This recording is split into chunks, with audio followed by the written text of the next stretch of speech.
আমি খুশি খান রাঁধুনির রান্নাঘরে আপনাদের স্বাগতম। আসসালামু আলাইকুম গাইস, কেমন আছেন আপনারা সবাই? আশা করি ভালো আছেন, আমিও ভালো আছি। আজকে আমি আপনাদের সাথে শেয়ার করব মুরগির পা দিয়ে ঝাল ঝাল কষা ভুনা। চলুন দেখিয়ে দিই কীভাবে রান্না করছি। চুলায় একটা পাতিল বসিয়ে তেল দিয়ে দিলাম তেজপাতা, লবঙ্গ, এলাচ, দারচিনি, দিয়ে দিলাম পেঁয়াজ, রসুন, আদা বাটা। এখন একটু নেড়েচেড়ে কষিয়ে নিব।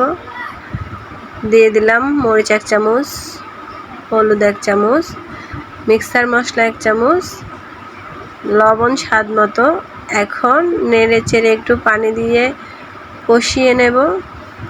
কষানো হয়ে গেলে মুরগির পাগুলো দিয়ে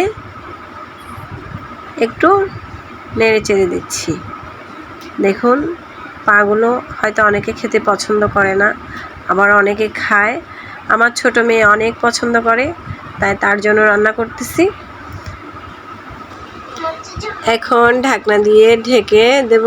কিছুক্ষণ পর ঢাকনাটা খুলে নেড়েচেড়ে ভালো করে কষিয়ে নেব। এরপর দিয়ে দেব ঝোলের জন্য একটুখানি পানি।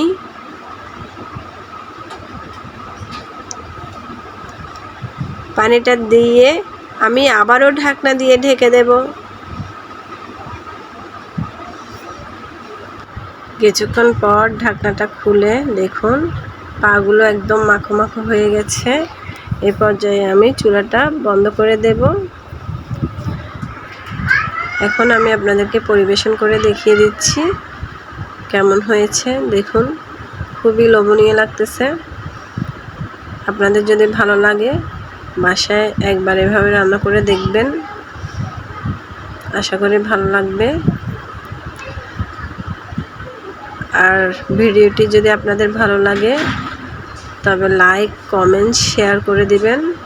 ইউটিউব চ্যানেলটি এখনও যারা সাবস্ক্রাইব করেন নাই তারা সাবস্ক্রাইব করে দিবেন। আর ফেসবুক থেকে দেখলে পেজটি ফলো করে পাশে থাকবেন। আল্লাহ হাফেজ।